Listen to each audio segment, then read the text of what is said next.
नमस्कार. तर आज आपण पाहणार आहोत 2 ऑक्टोबर 2023 रोजीच्या चालू घडामोडी. कोणत्या राज्याने ग्रामीण आवास न्याय योजना सुरू केली आहे? पर्याय आहेत मध्य प्रदेश, राजस्थान, कर्नाटक, छत्तीसगड. उत्तर आहे छत्तीसगड. छत्तीसगड राज्यात कोणाच्या हस्ते ग्रामीण आवास न्याय योजनेचे लोकार्पण करण्यात आले आहे? पर्याय आहेत राहुल गांधी, सोनिया गांधी, मल्लिकार्जुन खरगे, भूपेश बघेल. उत्तर आहे राहुल गांधी. भारताचा चालू आर्थिक वर्षात GDP वाढीचा दर किती टक्के राहण्याचा अंदाज S&P ग्लोबल संस्थेने वर्तविला आहे? पर्याय आहेत 7%, 8%, 6%, 5%. उत्तर आहे 6%. कोणत्या कंपनीने देशातील पहिली हायड्रोजन फ्युएल सेल पॉवर्ड बस तयार केली आहे? पर्याय आहेत टाटा मोटर्स, महिंद्रा, बजाज, मारुती सुझुकी. उत्तर आहे टाटा मोटर्सने. 2022 ते 23 या आर्थिक वर्षात भारताचा कॅनडा देशाशी किती अब्ज डॉलर व्यापार झाला आहे? पर्याय आहेत 8 अब्ज डॉलर, 9 अब्ज डॉलर, 10 अब्ज डॉलर, 11 अब्ज डॉलर. उत्तर आहे 8 अब्ज डॉलर. कोणता देश हा भारताचा सर्वात मोठा मसूर पुरवठादार आहे? पर्याय आहेत सिंगापूर, मलेशिया, कॅनडा, ऑस्ट्रेलिया. उत्तर आहे कॅनडा. भारताने 2022 ते 23 या आर्थिक वर्षात कॅनडाला किती अब्ज डॉलरची निर्यात केली आहे? पर्याय आहेत 4 अब्ज डॉलर, 5 अब्ज डॉलर, 6 अब्ज डॉलर, 7 अब्ज डॉलर. उत्तर आहे 4 अब्ज डॉलरची.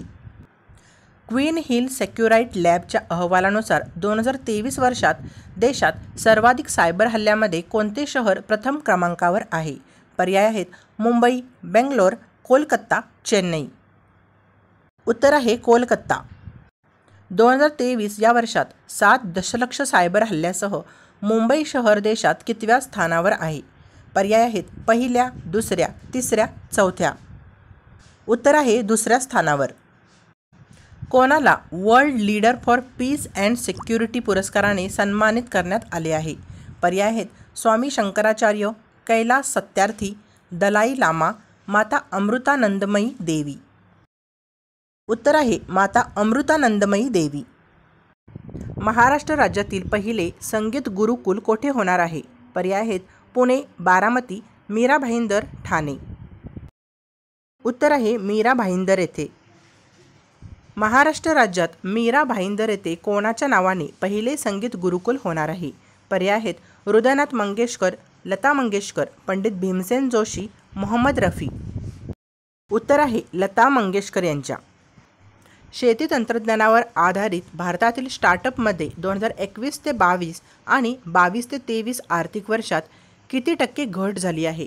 पर्याय आहेत 40%, 45%, 50%, 55%.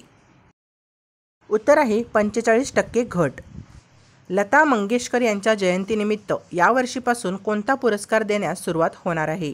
पर्याय आहेत लता दिदी पुरस्कार, गान कोकिळा पुरस्कार, लता जीवन गौरव पुरस्कार, लता मंगेशकर संगीत सन्मान. उत्तर आहे लता दिदी पुरस्कार. यावर्षीपासून देण्यात येणारा पहिला लता दिदी पुरस्कार कोणाला जाहीर झाला आहे? पर्याय आहेत महेश काळे, अजय गोगावले, सत्यशील देशपांडे, अवधूत गुप्ते. उत्तर आहे सत्यशील देशपांडे यांना.